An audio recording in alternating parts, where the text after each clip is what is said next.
വിശുദ്ധ പൗലോസ് അപ്പസ്തോലൻ ഗലാത്യർക്ക് എഴുതിയ ലേഖനം 5-ാം അധ്യായം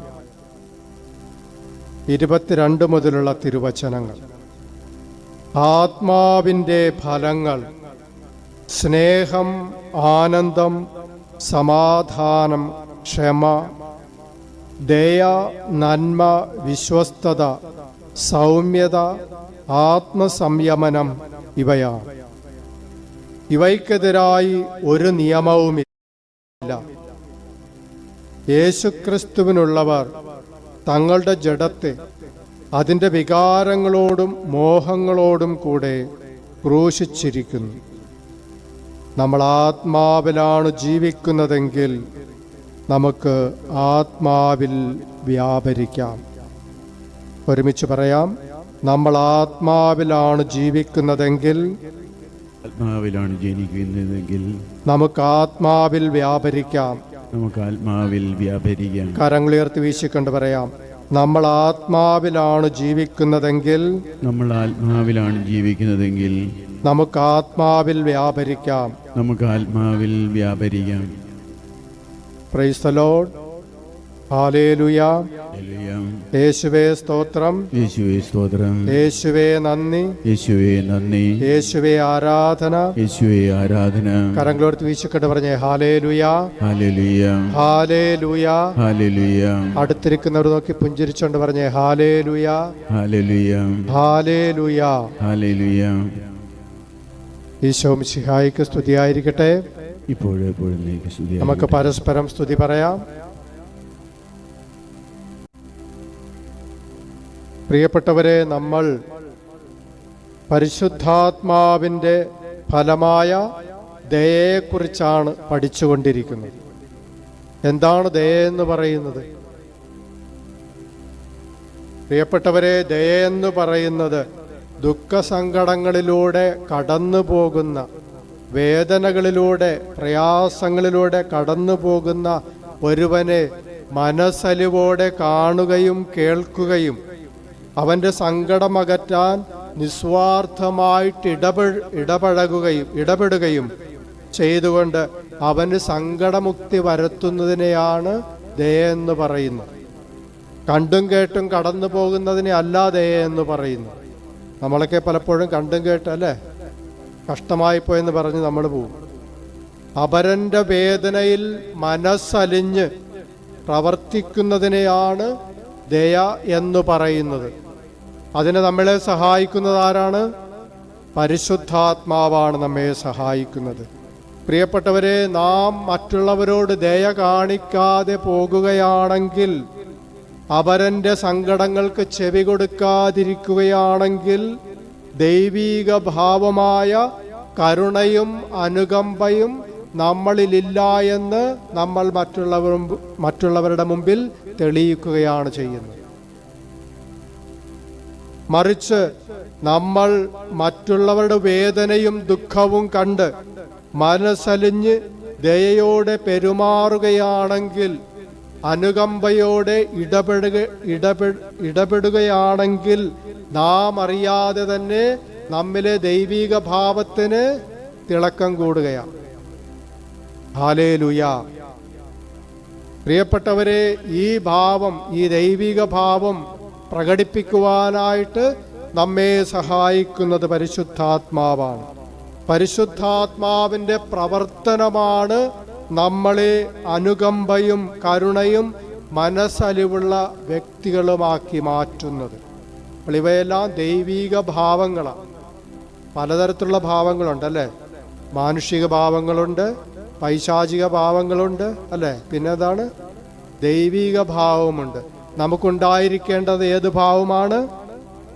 അതിന് നമ്മളെ സഹായിക്കുന്നത് ആരാണ്? അപ്പോൾ ദൈവികമായിട്ടുള്ളൊരു ഭാവമാണ് ദയ എന്ന് പറയുന്നത് അല്ലേ. ചിലർക്ക് പൈശാചിക ഭാവങ്ങളൊക്കെ ഇല്ല, ഉണ്ട്. അപ്പോൾ നമ്മൾ ആ ഭാവങ്ങളല്ല നമ്മൾ പരിപാലിക്കേണ്ടത്, അതിലല്ല നമ്മൾ ജീവിക്കേണ്ടത്. നമ്മൾ മാനുഷിക ഭാവത്തിലല്ല ജീവിക്കേണ്ടത്. മാനുഷിക ഭാവം എന്ന് പറയുമ്പോൾ ദയ കണ്ടിട്ട് അല്ലേ, ഒരാളോട് ദയ കാണിക്കേണ്ട അവസരം വരുമ്പോൾ നമ്മൾ മുഖത്ത് മുഖം മറച്ചുകൊണ്ട് നമ്മൾ കടന്നു പോകും. അത് മാനുഷിക ഭാവമാണ്. ഇപ്പം ചിലരെ തല്ലുക കൊല്ലുക എന്നൊക്കെ പറയുന്നത് എന്ത് ഭാവമാണ്? മാനുഷികമാണോ? ആണോ? അത് പൈശാചിക ഭാവമാണ്. നമ്മൾ ദൈവിക ഭാവത്തിലേക്കാണ് നമ്മൾ വളരേണ്ടത്. നമുക്കൊരുമിച്ച് ചൊല്ലാം, പ്രാർത്ഥിക്കാം. കരുണാമയനായ ഈശോയേ, മനസ്സലിവിന്റെ മാതൃകയായവനെ, കരുണയെന്ന പുണ്യം ഞങ്ങളിൽ വർഷിക്കണമേ. അനുകമ്പയോടെ പെരുമാറാൻ ഞങ്ങളെ പരിശീലിപ്പിക്കണമേ. ദൈവിക ഭാവങ്ങൾ ഞങ്ങളിൽ നിക്ഷേപിക്കണമേ. ഞങ്ങളെ ദയയുള്ളവരാക്കണമേ. Hallelujah, hallelujah, hallelujah, hallelujah. പ്രിയപ്പെട്ടവരെ, നമ്മൾ കഴിഞ്ഞ ക്ലാസ്സിൽ ദയയെക്കുറിച്ചുള്ള നമ്മൾ പഠിച്ചത് ഈശോ ദയയോടെ കേട്ടതിൻ്റെ ഹൃദയസ്പർശിയായ 2 ഉദാഹരണങ്ങൾ. തൻ്റെ കാൽക്കൽ വീണ് കിടന്ന് അപേക്ഷിക്കുന്ന ജൈറോസിന്റെ യാചന ഈശോ കരുണയോടെ കേട്ടു. ദയയോടെ കേൾക്കാൻ തയ്യാറായ ഈശോയ്ക്ക് ആ ജൈറോസിന്റെ വീട്ടിലേക്ക് പോകാനുള്ള ദൂരം ഒരു പ്രയാസമായിരുന്നില്ല, ഒരു തടസ്സമായിരുന്നില്ല. അതുപോലെ പോകുന്ന വഴിയിൽ വെച്ച് കുഞ്ഞ് മരിച്ചുപോയി എന്ന വാർത്ത കേൾക്കുമ്പോഴും യേശു തൻ്റെ പ്രവർത്തനം അവസാനിപ്പിച്ച് പിൻവാങ്ങുകയല്ല, യേശു മുന്നോട്ട് പോകുകയാണ്. അപ്പോൾ കുഞ്ഞ് മരിച്ചുപോയി എന്ന വാർത്ത ഈശോയ്ക്കൊരു തടസ്സമാകുന്നില്ല. അതുപോലെ ആൾക്കാർ അവനെ പരിഹസിക്കുന്നുണ്ട്. അപ്പോൾ ഇതൊന്നും ഈശോയ്ക്ക് തടസ്സമാകുന്നില്ല. ഏതു പ്രതിസന്ധികൾക്കിടയിലും ഒരുവനെ ദയയോടെ കേൾക്കാനും അവന്റെ പ്രശ്നം പരിഹരിക്കാനും ഈശോ കാണിച്ച തീഷ്ണത, കരുണ ആഗ്രഹിക്കുന്ന, ദയ ആഗ്രഹിക്കുന്ന നമുക്കെല്ലാവർക്കും മാതൃകയാണ് കർത്താവിൻ്റെ പ്രവൃത്തി. ഈശോ കരുണയോടെ കേട്ടതിൻ്റെ മനസ്സിൽ മായാതെ നിൽക്കുന്ന മറ്റൊരു ഉദാഹരണം നമ്മൾ കഴിഞ്ഞ ക്ലാസ്സിൽ പഠിച്ചത് ബെർത്തിമേയോസിന്റെ യാചനാസ്വരമാണ്. വലിയൊരു ജനാവലിയുടെ ആരവത്തിന്റെ മധ്യത്തിലായിരിക്കുമ്പോഴും ആ പാവപ്പെട്ട അന്ധയാചകന്റെ പ്രാർത്ഥനാസ്വരം ഈശോയുടെ ചെവികളിലെത്തി എന്നുള്ളതാണ്. ഈശോയുടെ ചെവി ഭയങ്കര ഷാർപ്പായിരുന്നു, അല്ലേ? നമ്മളെക്കുറിച്ച് കുറ്റം ആരെങ്കിലും പറഞ്ഞാൽ നമ്മുടെ ചെവിയൊക്കെ ഷാർപ്പാണ്, അല്ലേ? ആവശ്യമുള്ള കാര്യങ്ങൾ പറയുമ്പോൾ നമ്മളൊന്നും കേൾക്കില്ല. അപരനെ ദയയോടെ കേൾക്കുന്ന ഈശോ അപരന്റെ സങ്കടങ്ങൾക്ക് അറുതി വരുത്തി അവന് നന്മ ചെയ്യുന്ന ഈശോ നമുക്കെല്ലാവർക്കും ഒരു പ്രചോദനമാണ്, അനുകരിക്കാൻ പറ്റുന്ന മാതൃകയാണ്. ഇന്ന് നമുക്ക് അനുകരിക്കാനായിട്ട് ഇങ്ങനെ മാതൃകയ്ക്ക് പഞ്ഞമൊന്നുമില്ല, അല്ലേ? പക്ഷേ നമ്മൾ ഈ മാതൃക അനുകരിക്കുമോ എന്നുള്ളതാണ്. ഒത്തിരിയേറെ മാതൃകകളുണ്ട് ബൈബിളിൽ, പലരുടെയും വിശുദ്ധന്മാരുടെയൊക്കെ മാതൃകയുണ്ട്. അതുകൊണ്ട് മാതൃകയ്ക്ക് ഒന്നും പഞ്ഞമില്ല. പക്ഷെ ഈ മാതൃക നമ്മൾ അനുകരിക്കുമോ എന്നുള്ളതാണ് നമ്മളോട് ചോദിക്കേണ്ട ചോദ്യം. Hallelujah, hallelujah. അതുപോലെ തന്നെ പ്രിയപ്പെട്ടവരെ, ഈശോയ്ക്ക് എല്ലാ വിഭാഗക്കാരെയും ദയയോടെ കേൾക്കുവാനുള്ള നല്ല മനസ്സുണ്ടായിരുന്നു. ഈശോ മുഖം നോക്കിയിട്ടാണോ ആരെങ്കിലുമൊക്കെ കേൾക്കുകയും അവർക്ക് സങ്കടമുക്തി വരുത്തുകയും ഒക്കെ ചെയ്തത്? അല്ല, അത് നമ്മളാ ചെയ്യുന്നത്. അങ്ങനെ യേശുവിനെ സമീപിച്ച ഒരു വിജാതീയനായ രാജസേവകന്റെ യാചനയ്ക്ക് ചെവി കൊടുത്ത് അവന്റെ പുത്രനെ സുഖപ്പെടുത്തിയ സംഭവത്തെക്കുറിച്ച് പഠിച്ചുകൊണ്ടാണ് കഴിഞ്ഞ ക്ലാസ് പ്രിയപ്പെട്ടവരെ നമ്മൾ അവസാനിപ്പിച്ചത്. ആ രാജസേവകന്റെ പുത്രന്റെ സൗഖ്യം, ആ പുത്രൻ സൗഖ്യം പ്രാപിച്ചതിലൂടെ, ഈശോയുടെ ആ കാരുണ്യ പ്രവൃത്തിയിലൂടെ ആ വിജാതീയ കുടുംബം മുഴുവനും ഈശോയിൽ വിശ്വസിക്കുന്നവരായി മാറി. യഹൂദർക്ക് അവനൊരു ശത്രുവായിരുന്നിട്ടും, അവനൊരു വിജാതീയനായിരുന്നിട്ടും ഈശോയുടെ കരുണ അവൻ്റെ കുടുംബത്തിലേക്കും പ്രവേശിച്ചു എന്നുള്ളതാണ്, ഒഴുകിയെത്തി എന്നുള്ളതാണ്. ഈശോയുടെ കരുണാപ്രവാഹത്തിന് വേർതിരിവിൻ്റെ മുഖമില്ലായിരുന്നു. അവൻ്റെ മനസ്സലിവിന് അതിരും അളവുമില്ലായിരുന്നു. ആരുടെ മേലും ഒരു വിലക്കുമില്ലായിരുന്നു. പ്രിയപ്പെട്ടവരെ, നമ്മെ ദ്രോഹിക്കുന്നവരിലേക്ക്, നമ്മുടെ ശത്രുക്കളിലേക്ക് നമ്മുടെ ഹൃദയത്തിൽ നിന്നും ദയ പ്രവഹിക്കണമെങ്കിൽ നമ്മുടെ ജീവിതത്തിൽ എന്തുണ്ടാകണം? പരിശുദ്ധാത്മാവിൻ്റെ ശക്തമായ ഇടപെടലുണ്ടാകണം. പരിശുദ്ധാത്മാവിൽ വീണ്ടും ജനിക്കാതെ, ആത്മാവിൻ്റെ അഭിഷേകമില്ലാതെ പ്രിയപ്പെട്ടവരെ, നമുക്കിതുപോലെ ദയ പ്രകടിപ്പിക്കുവാൻ, അല്ലെങ്കിൽ ഈശോ ശ്രവിച്ചതുപോലെ ശ്രവിക്കാനോ, ദയോടെ പെരുമാറുവാനോ, വേദനിക്കുന്നവരുടെ ദുഃഖമകറ്റുവാനോ നമുക്കൊരിക്കലും സാധിക്കുകയില്ല. Hallelujah, hallelujah, hallelujah. പ്രിയപ്പെട്ടവരെ, ഈശോ ദയയോടെ ശ്രവിച്ചതിൻ്റെ മറ്റൊരു ഉദാഹരണം നമ്മൾ കാണുന്നത് മർക്കോസിന്റെ സുവിശേഷം 7-ാം അധ്യായം 24 മുതലുള്ള തിരുവചനങ്ങളിലാണ്. ഒരു സീറോ ഫിനീഷ്യൻ സ്ത്രീയുടെ മകളിൽ നിന്ന് ഈശോ പിശാചിനെ പുറത്താക്കുന്ന സംഭവമാണത്. ആ സ്ത്രീ, അവളൊരു ഗ്രീക്ക് വംശജയായിരുന്നു. എന്നുവെച്ചാൽ അവൾ ഒരു വിജാതീയ സ്ത്രീയായിരുന്നു, യഹൂദയായിരുന്നില്ല. ഈശോ ഉണ്ടെന്ന് കേട്ട ആ വീട്ടിലേക്ക് അവൾ കടന്നു വരികയാണ്. ഈശോയുടെ കാൽക്കൽ വീണ് കിടന്നുകൊണ്ട് അശുദ്ധാത്മാവ് ബാധിച്ച തൻ്റെ കൊച്ചുമകളെ സുഖപ്പെടുത്തണമേ എന്ന് അവൾ അപേക്ഷിക്കുകയാണ്. ഈശോ അവളോട് പറഞ്ഞു, നീ പൊയ്ക്കൊള്ളുക, പിശാച് നിന്റെ മകളെ വിട്ടുപോയിരിക്കുന്നു. നീ പൊയ്ക്കൊള്ളുക, പിശാച് നിന്റെ മകളെ വിട്ടുപോയിരിക്കുന്നു. പ്രിയപ്പെട്ടവരെ, ദൂരത്തിൻ്റെ മേൽ അധികാരമുണ്ടായിരുന്ന ഈശോ എല്ലാ ദൂരപരിധികളെയും അതിലംഘിച്ചുകൊണ്ട് വീട്ടിലായിരുന്ന ആ മകളെ തൻ്റെ വചനമയച്ചുകൊണ്ട് സുഖപ്പെടുത്തുകയാണ്. സ്വയം മറന്ന് അപരന്റെ നിലവിളി കേൾക്കുന്ന ഈശോയുടെ ദയ, പ്രിയപ്പെട്ടവരെ, നമുക്ക് പാഠമാകേണ്ടതാണ്.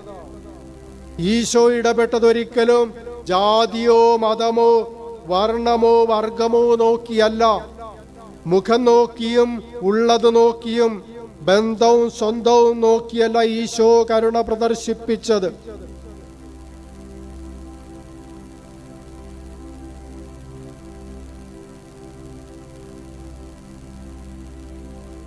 ഈശോ തൻ്റെ ദൈവിക ഭാവമാണ് ഈ ദയയിലൂടെ അവിടെ എടുത്തുകാട്ടുന്നത്. വാസ്തവത്തിൽ ഈശോ മറഞ്ഞിരിക്കുവാൻ ആഗ്രഹിച്ചുകൊണ്ടാണ് ടയർ എന്ന പ്രദേശത്തേക്ക് പോയത്. തന്നെ ആരും അറിയരുതെന്ന് ഈശോ ആഗ്രഹിച്ചിരുന്നു. ഈശോ തൻ്റെ വിശ്രമത്തിന് വേണ്ടി തിരഞ്ഞെടുത്ത ഒരു സമയത്താണ് ഈ വിജാതീയ സ്ത്രീ ആ ഭവനത്തിലേക്ക് യേശുവിൻ്റെ അടുത്തേക്ക് എത്തുന്നത്. ഈശോയ്ക്ക് അവളുമായി യാതൊരു മുൻപരിചയവുമില്ല. ഈശോയ്ക്ക് അവൾ വേണ്ടപ്പെട്ടവളുമല്ല. എന്നിട്ടും തൻ്റെ വിശ്രമത്തിന് ഭംഗം വരുത്തുവാൻ ഈശോ അവളെ അനുവദിക്കുകയാണ്. മറഞ്ഞിരിക്കുവാനുള്ള, വിശ്രമിക്കുവാനുള്ള തൻ്റെ ആഗ്രഹത്തെ ഈശോ മാറ്റിവെക്കുകയാണ്. എന്നുവെച്ചാൽ പ്രിയപ്പെട്ടവരെ, ഈശോ സ്വയം മറക്കുന്നവനാണെന്ന് നമ്മൾ അർത്ഥമാക്കണം. അത് ഈശോയുടെ ഒരു നിശ്ചയദാർഢ്യമാണ്. സ്വന്തം ഇഷ്ടങ്ങളെക്കാൾ അപരനിലേക്ക് എത്തി നിൽക്കുന്നതാണ് ഈശോയുടെ ദയാഭാവമെന്ന് പറയുന്നത്. അതിനുവേണ്ടി എന്തും സഹിക്കുവാനുള്ള ആ ത്യാഗസന്നദ്ധതയിൽ നമ്മൾ ദർശിക്കുന്നത്, പ്രിയപ്പെട്ടവരെ, ഈശോയുടെ കരുണയുടെ മുഖമാണ്. Hallelujah, hallelujah. നമ്മുടെ വ്യക്തിപരമായ വിശ്രമങ്ങളും സമയങ്ങളും, നമ്മുടെ ആഗ്രഹങ്ങളും നമ്മുടെ അഭിലാഷങ്ങളും, നമ്മുടെ എല്ലാ പദ്ധതികളും മറ്റുള്ളവരുടെ നന്മയ്ക്കു വേണ്ടി, അവരൻ്റെ സങ്കടമുക്തിക്ക് വേണ്ടി മാറ്റിവെക്കാൻ കഴിയുന്നതിനെയാണ് ക്രിസ്തീയമായ ദയയെന്ന് പറയുന്നത്. അല്ലാതെ പിന്നീടാകട്ടെ മറ്റൊരവസരത്തിലാകട്ടെ എന്ന് പറഞ്ഞ് പിൻവലിയുന്നതല്ല ദയ. ഇപ്രകാരമുള്ള അസാധാരണമായ ദയ കാണിക്കാൻ പ്രിയപ്പെട്ടവരെ സ്വാഭാവികമായ ശക്തി കൊണ്ട് നമുക്കൊരിക്കലും സാധിക്കുകയില്ല. അതിന് നമ്മെ സഹായിക്കുന്നത്, നമുക്ക് പ്രേരണ നൽകുന്ന ശക്തിയാണ് പരിശുദ്ധാത്മാവ്. ഈ പരിശുദ്ധാത്മാവിന്റെ അഭിഷേകമാണ് ഒരുവനെ മനസ്സലിവുള്ളവനാക്കുന്നതും ഒരുവനെ ദയയുള്ളവനാക്കി നിലനിർത്തുകയും ചെയ്യുന്നത്. ആത്മാവിൽ വീണ്ടും ജനിക്കാത്തവർക്കൊരിക്കലും സ്വയം മറക്കാനോ സ്വന്തം താല്പര്യങ്ങളെ മാറ്റിവെച്ചിട്ട് മറ്റുള്ളവരിലേക്ക് ദയയോടെ എത്തിച്ചേരാനോ അവരന്റെ സങ്കടങ്ങളെ ഏറ്റെടുക്കുവാനോ സാധിക്കില്ല എന്ന് നമ്മൾ തിരിച്ചറിയേണ്ടതാണ്. ഉച്ചത്തിൽ വിളിക്കാം, ഈശോയേ,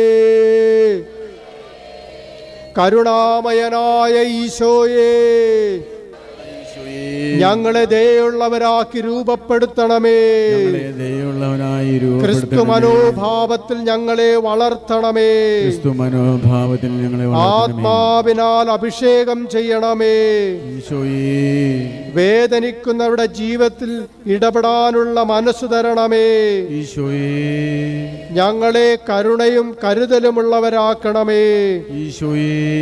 hallelujah, hallelujah, hallelujah, hallelujah, hallelujah. പ്രിയപ്പെട്ടവരെ, മാക്സിമിലിയൻ കോൾബെയുടെ കഥ നമ്മൾ കേട്ടിട്ടുണ്ട്. 1941 ഓഗസ്റ്റ് 14 ഹിറ്റ്ലറിന്റെ പട്ടാളക്കാർ ജർമ്മനിയിലെ കുപ്രസിദ്ധമായ ഓഷ്വിറ്റ്സ് തടവറയിൽ വെച്ച് വിഷം കുത്തിവെച്ച് കൊന്ന ഫാദർ മാക്സിമിലിയൻ കോൾബെ ഇന്ന് ഒരു രക്തസാക്ഷിയാണ്, വിശുദ്ധനാണ്. ആ പുണ്യപുരോഹിതന്റെ ധീരദത്തമായ പ്രവൃത്തി, മരിക്കാൻ പോലും തയ്യാറായ സമാനതകളില്ലാത്ത ആ മനസ്സലിവിന്റെ പ്രവൃത്തി ക്രിസ്തുവിന്റെ അതിസ്വാഭാവികമായ ദയയുടെ പ്രകാശനമായിരുന്നു.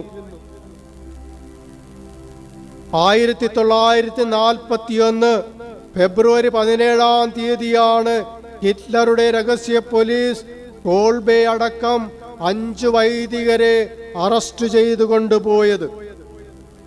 ആ വർഷം തന്നെ ജൂലൈ 28 ഫാദർ കോൾബെ ഉണ്ടായിരുന്ന തടവറയിൽ നിന്ന് ഒരാൾ രക്ഷപ്പെടുകയാണ്.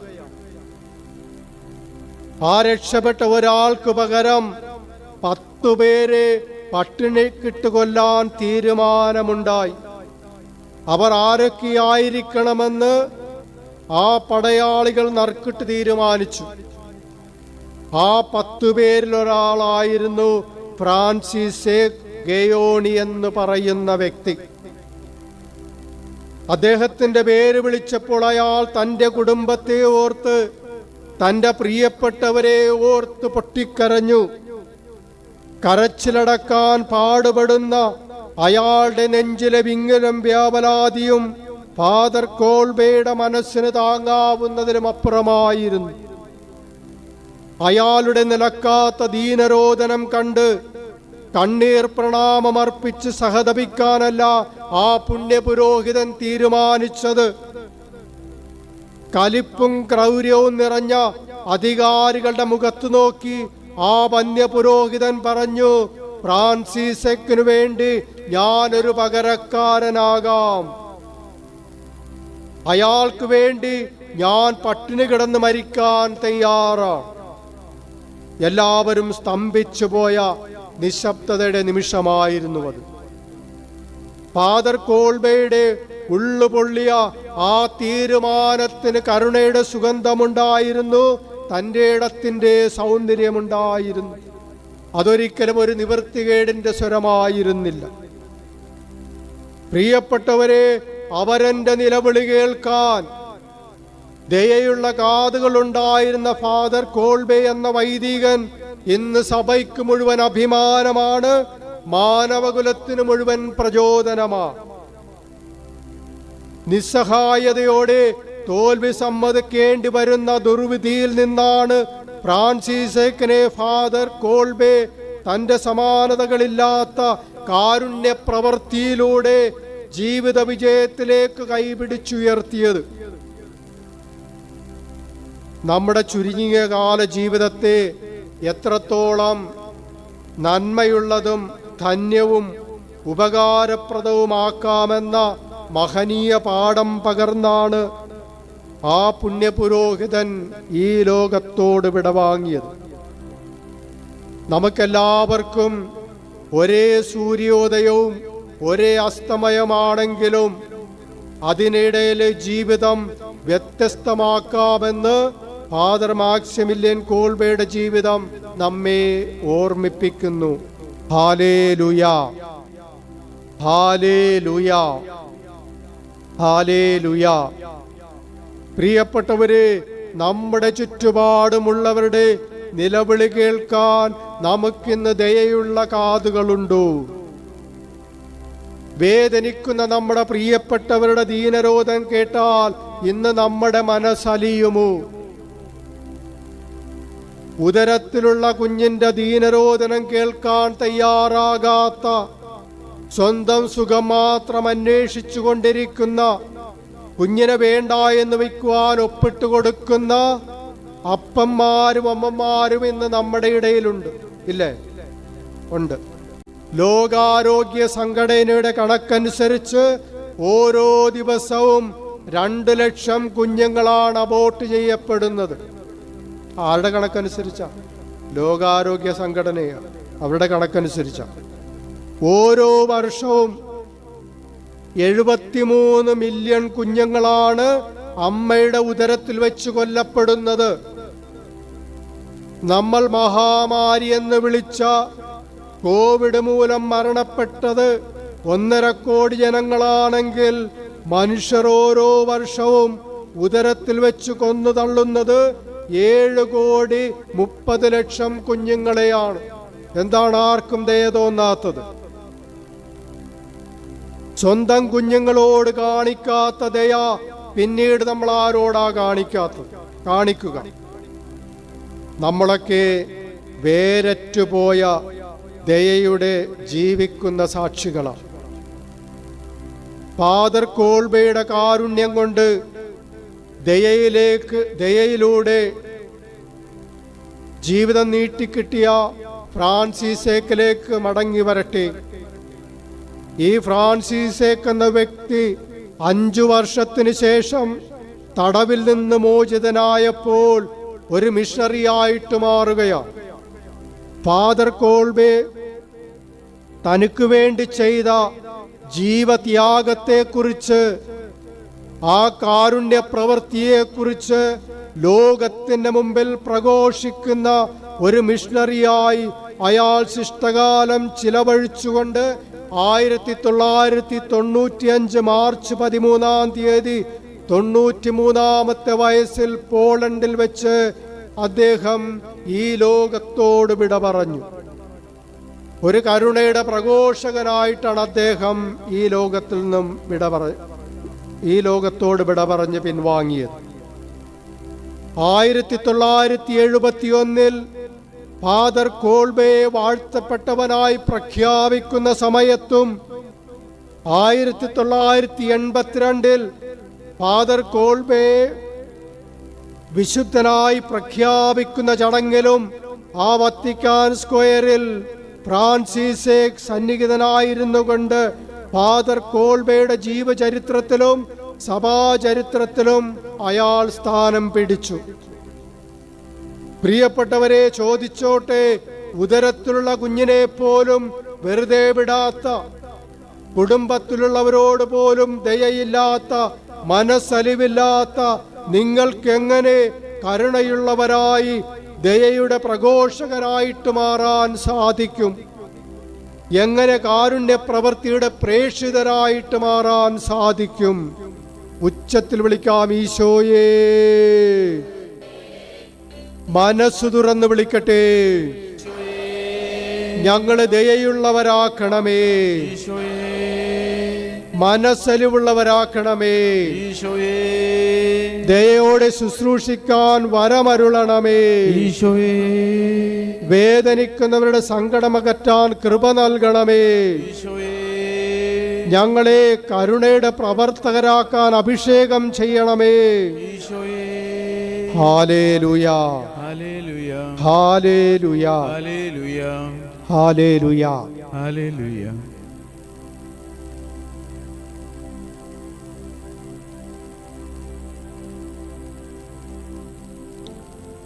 പ്രിയപ്പെട്ടവരെ, മദർ തെരേസയെക്കുറിച്ച് നമുക്കറിയാം. ദയയുടെ കാതുകളുണ്ടായിരുന്നവളാണ് കൽക്കട്ടയിലെ വിശുദ്ധ മദർ തെരേസ.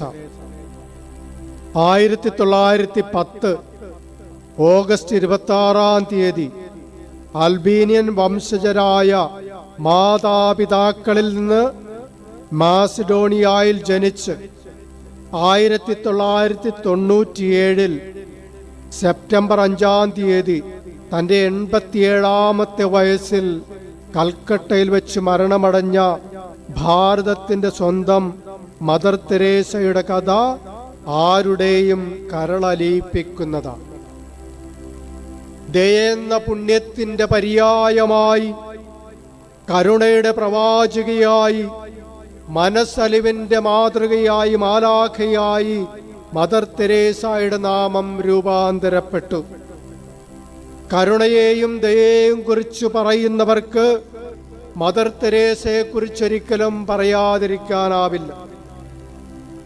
ആർക്കും വേണ്ടാതെ കുപ്പത്തൊട്ടിയിലേക്ക് വലിച്ചെറിയപ്പെടുന്ന ചോരക്കുഞ്ഞുങ്ങളുടെ ദീനരോദനം മദർ തെരേസയുടെ കാതുകളിലെത്തിയെന്നുള്ളതാണ്. ആർക്കും വേണ്ടാതെ ഉപേക്ഷിക്കപ്പെടുന്ന കുഞ്ഞുങ്ങൾക്ക് വേണ്ടി മദർ തെരേസ ശിശു മന്ദിരങ്ങൾ പണിതുയർത്തി. കുഷ്ഠരോഗികളുടെ ഹൃദയനൊമ്പരം കേൾക്കാൻ മദർ തെരേസയ്ക്ക് ദയയുള്ള കാതുകളുണ്ടായിരുന്നു. സമൂഹം അവജ്ഞയോടെ അകറ്റി നിർത്തിയിരുന്ന അവരെ ചേർത്തു പിടിക്കാൻ മദർ തെരേസ കാണിച്ച ധൈര്യം, അതിനേക്കാളൊക്കെ ഉപരി അവരോടുള്ള കരുണ പ്രിയപ്പെട്ടവരെ നമ്മെ അത്ഭുതപ്പെടുത്തുന്നതാണ്. മദർ തെരേസായുടെ സിസ്റ്റേഴ്സ് ധരിക്കുന്ന സാരി കണ്ടിട്ടുണ്ടോ? നീലക്കരയുള്ള സാരി. അതുണ്ടാക്കുന്നത് ആരാണ്? അവര് തന്നെ ഉണ്ടാക്കുന്നതല്ല. അവരുടെ ഔദ്യോഗിക സഭാവസ്ത്രം നെയ്തുണ്ടാക്കുന്നത് കുഷ്ഠരോഗികളാണ്. ആയിരക്കണക്കിന് കുഷ്ഠരോഗികളെ പുനരധിവസിപ്പിക്കാനും അവർക്ക് ജോലി കൊടുക്കുവാനുമായി 1958 മദർ തെരേസ സ്ഥാപിച്ചതാണ് വെസ്റ്റ് ബംഗാളിലെ ടിറ്റാഗറിലുള്ള ഗാന്ധിജി പ്രേം നിവാസ് എന്ന പേരിലുള്ള നെയ്ത്തുശാല. ലോകമെമ്പാടുമുള്ള മദർ തെരേസയുടെ സഭയ്ക്ക് വേണ്ടിയിട്ട് 4000-ഓളം സാരിയാണ് ഓരോ വർഷവും ഈ കുഷ്ഠരോഗികൾ നെയ്തെടുക്കുന്നത്. 120 രാജ്യങ്ങളിൽ 749 സെന്റേഴ്സുകളിലായി വ്യാപിച്ചു കിടക്കുന്ന ഈ സഭയ്ക്ക് മുഴുവൻ വേണ്ടി സാരി നെയ്തു കൊടുക്കുന്നത് വെസ്റ്റ് ബംഗാളിലുള്ള ഈ കുഷ്ഠരോഗികളാണ്. കേട്ടിട്ടില്ലല്ലേ? ഇവിടെ ഒരു മദർ തെരേസയുടെ സിസ്റ്റർ നടക്കുന്നില്ലേ? പോയോ? തിരിച്ചു പോയാ? അവരോട് ചോദിച്ചാൽ അറിയാം. ഒരു സിസ്റ്ററിന് 3 സാരി മാത്രമാണ് അനുവദിച്ചിട്ടുള്ളത്. നമുക്കെത്ര സാരിയുണ്ട്?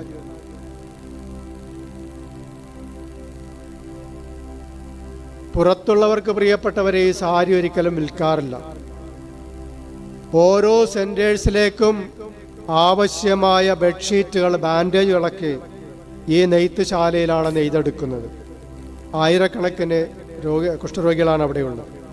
പ്രിയപ്പെട്ടവരെ, ഈ കുഷ്ഠരോഗികൾക്ക് ആവശ്യമായ ഭക്ഷണവും മരുന്നും പാർപ്പിട സൗകര്യങ്ങളും സൗജന്യമായി നൽകുന്നതോടൊപ്പം അവർ ചെയ്യുന്ന ജോലിക്ക് കൂലിയും നൽകുന്നുണ്ട്. അതാണ് മദർ തെരേസായുടെ കരുണയും കരുതലുമെന്ന് പറയുന്നത്. തീർന്നില്ല. മാനസിക രോഗികളുടെ വേദനകൾ അറിയാൻ കഴിയുന്ന ഒരു ഹൃദയം മദർ തെരേസയ്ക്കുണ്ടായിരുന്നു. യാതൊരു മാനുഷിക പരിഗണനയും ലഭിക്കാതെ മൃഗങ്ങളെ പോലെ തെരുവിൽ കിടന്ന് മരിക്കുന്ന മനുഷ്യരുടെ ആത്മാവിന്റെ വിലാപം കേൾക്കാൻ മദർ തെരേസയ്ക്ക് കരുണയുള്ള കാതുകളുണ്ടായിരുന്നു. ഒരിക്കൽ ഓസ്ട്രേലിയയിലെ മെൽബോൺ സന്ദർശിച്ച മദർ തെരേസ തന്റെ ജീവിതാനുഭവം വിവരിക്കുന്നത് ഇങ്ങനെയാണ്.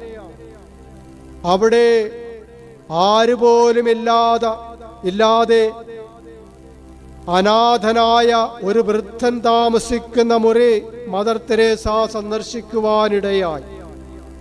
വളരെ ദയനീയമായ കാഴ്ചയാണ് മദർ അവിടെ കണ്ടത്.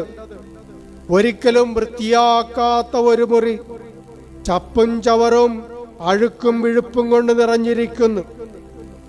കാറ്റും വെളിച്ചവും കടക്കാത്ത അന്ധകാരാവൃതമായ ഒരു മുറിയിൽ ഒരു ലൈറ്റ് പോലും ഇല്ലായിരുന്നു എന്നുള്ളതാണ്.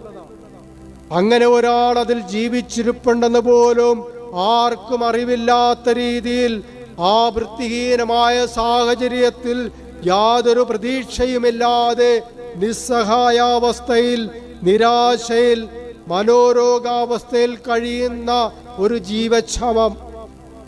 മദർ പറയുകയാണ്, ഞാൻ ആ മുറിക്കകം വൃത്തിയാക്കാൻ തുടങ്ങിയപ്പോൾ ആദ്യം അയാൾ എതിർത്തെങ്കിലും പിന്നീട് അയാൾ അതിന് സമ്മതിച്ചു. അങ്ങനെ വൃത്തിയാക്കിക്കൊണ്ടിരിക്കുന്ന അവസരത്തിൽ അഴുക്കും പൊടിയും നിറഞ്ഞിരിക്കുന്ന ഒരു എണ്ണവിളക്ക് കാണുവാനിടയായി. ആ എണ്ണവിളക്ക് വൃത്തിയാക്കി അത് തിരിതെളിച്ചുകൊണ്ട് മദർ തെരേസ അയാളോട് ചോദിച്ചു, നിങ്ങൾ ഈ വിളക്ക് ഇത്രയും നാൾ തെളിക്കാതിരുന്നത് എന്തുകൊണ്ടാ? അയാൾക്കതിന് മറുപടി ഉണ്ടായിരുന്നു. അയാൾ പറഞ്ഞു, ഞാൻ എന്തിനീ വിളക്ക് തെളിക്കണം? എന്നെ സന്ദർശിക്കാൻ ആരും കടന്നു വരാത്ത ഈ മുറിയിൽ ഞാൻ എന്തിനീ വിളക്ക് തെളിക്കണം? എന്നോട് സംസാരിക്കാൻ ആരും കടന്നു വരാത്ത ഈ മുറിയിൽ ഞാൻ എന്തിനീ വിളക്ക് തെളിക്കണം? എനിക്കൊരു ചെറു സഹായം പോലും ചെയ്തു തരാൻ ആരും കടന്നു വരാത്ത ഈ മുറിയിൽ ഞാൻ എന്തിന് വിളക്ക് കത്തിക്കണം? ആരുമില്ലാത്ത ഞാൻ ഈ അന്ധകാരത്തിൽ സംതൃപ്തനാണ്. ഈ വൃത്തിഹീനമായ സാഹചര്യത്തിലും ഈ കൂരിരുട്ടിലും ഈ ഏകാന്തതയിലും ജീവിക്കാൻ എനിക്കിന്ന് ശീലമായി കഴിഞ്ഞു. ഇവയെല്ലാം എനിക്കിന്ന് പരിചിതമായിരിക്കുന്നു. പ്രിയപ്പെട്ടവരെ, ആ പാവപ്പെട്ടവന്റെ ദീനരോധനം കേൾക്കാൻ മദർ തെരേസയ്ക്ക് ദയയുള്ള കാതുകളുണ്ടായിരുന്നു. മദറിന്റെ മനസ്സലിഞ്ഞു. മദർ അയാളോട് ചോദിച്ചു, എൻ്റെ സഹോദരിമാർ നിങ്ങളെ എന്നും സന്ദർശിച്ചാൽ നിങ്ങൾ ഈ വിളക്ക് തെളിക്കുമെന്ന് എനിക്ക് വാക്ക് തരുമോ? അയാൾ മറുപടി പറഞ്ഞു, ആരുടെയെങ്കിലും ഒരു മനുഷ്യസ്വരം എൻ്റെ മുറിയിൽ കേട്ടാൽ ഞാൻ ഈ വിളക്ക് തെളിക്കും. പ്രിയപ്പെട്ടവരെ, മദർ തെരേസയുടെ ആഹ്വാനമനുസരിച്ച് അവളുടെ സഹോദരിമാർ അയാളെ ദിവസവും സന്ദർശിക്കാനും ശുശ്രൂഷിക്കുവാനും തുടങ്ങി. അത് അയാളുടെ ജീവിതത്തെ ആകെ മാറ്റിമറിച്ചു. പിന്നീട് തൻ്റെ ദുരവസ്ഥയിൽ നിന്നും രോഗാവസ്ഥയിൽ നിന്നും മോചിതനായ അയാൾ ഒരു ദിവസം തന്നെ സന്ദർശിച്ച സഹോദരിമാരോട് ഒരു ഔദാര്യം ആവശ്യപ്പെട്ടു. അയാൾ പറഞ്ഞതിങ്ങനെയാണ്, എന്നെ ആദ്യം സന്ദർശിച്ച് എന്നോട് ആദ്യം സംസാരിച്ച, എൻ്റെ മുറി ആദ്യമായി വൃത്തിയാക്കി തന്ന, എൻ്റെ മുറിയിൽ ആദ്യമായി വിളക്ക് തെളിച്ച, എന്നോട് വിളക്ക് തെളിക്കാൻ ആവശ്യപ്പെട്ട ആ സഹോദരിയോട് പറയണം, അന്നവർ തെളിച്ചു തന്ന പ്രകാശം ഇന്നും എൻ്റെ ജീവിതത്തിൽ അണയാതെ ഞാൻ സൂക്ഷിച്ചിട്ടുണ്ടെന്ന്.